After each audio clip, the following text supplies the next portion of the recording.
rotation. I'm going to go a little bit wider even, so you get a better picture of what's going on here. Look at that rotation just coming right across the landscape tonight. That's really, really dangerous.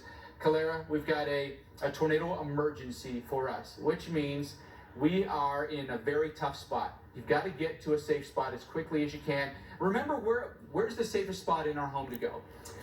Don't be on the second floor. Don't be on the third floor. Don't be on the upper floor. You got to get to the ground level. You can survive a violent tornado even if you don't have a basement or a storm shelter. Seen it happen many times, Jackie. I actually remember it's one of the most memorable moments I've ever had. A family in Moore, Oklahoma survived an EF5 tornado where they all got in the bathtub of their bathroom on the first floor. Their entire home was demolished. Can happen. The only thing left was the bathroom. You can survive this if you're smart and you get to the safest spot in your home. This can be survivable. Yeah, a helmet is great. Yes. If you have it, if you can do that, even putting a mattress or something over the top of you, because if everything else goes and your bathroom is okay, you probably don't have a roof and debris can affect you. So something to cover yourself up is good too. Something else I really want to point out, Mike, is, we've been talking how this is getting really close to the radar, and we're starting to see some of those returns get a little bit muddied, right? So when you think of how high a radar is off the ground and the beam shoots out at an angle above that, as this gets closer to the radar, you lose a little bit of that data, or it gets spread out, right? And the tornado is lower. The tornado is going to sneak underneath the radar. Exactly. It's the tornado would be lower underneath that beam. So as the radar changes, don't have a false sense of security. For example, in a place like Calera, that it looks different, maybe not so bad for you. It just looks different because of its proximity to the radar, and that's one of the reasons why the radar is where it is. Because if you put that thing in Birmingham, into a city, you're going to lose that data over one of your most populous areas here in northern Alabama, in an area where we often see tornadoes, especially this time of the year, and of course a secondary severe weather season back into the fall. So when we zoom out and show you how far that distance is, it's about 30 miles per hour, or 30 miles out rather. So that's optimal to be getting those better returns as it moves over the city. So just trust the warnings here tonight. Trust that that tornado is still on the ground, still causing damage. It's already been on the ground for miles and miles. We know at least 40 miles, maybe more than that. So do get to your safe place immediately. Take those tornado precautions.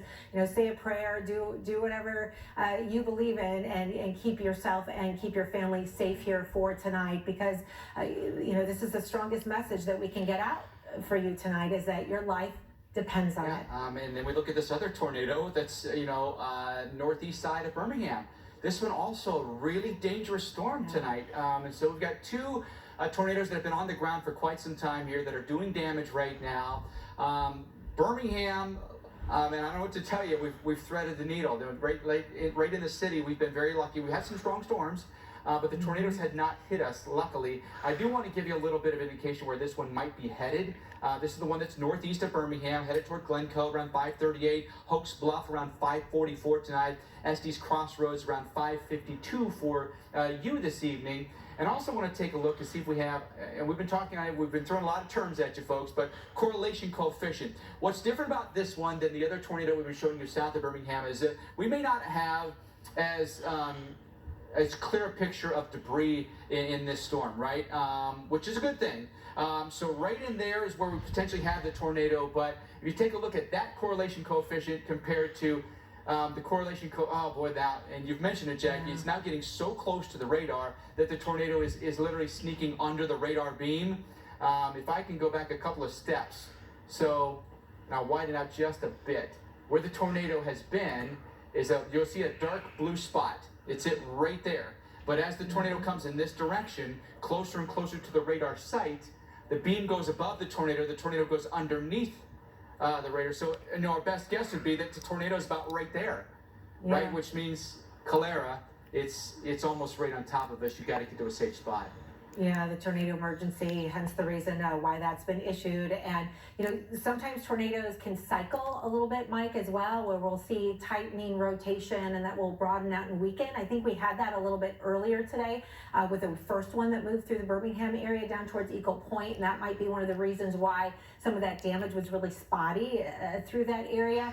But we have not seen that with these two tornadoes that we have that are confirmed right now. They've been holding together. The rotation has stayed tight, it stays strong, it stayed on the ground all throughout the duration. Yeah. And so every confidence is, even though the radar looks a little muddy right now, that we still have a tornado on the ground that's causing damage and will continue to do so even after it crosses Interstate 65. You know, looking at the reflectivities here, Jackie, that shows us, you know, precipitation.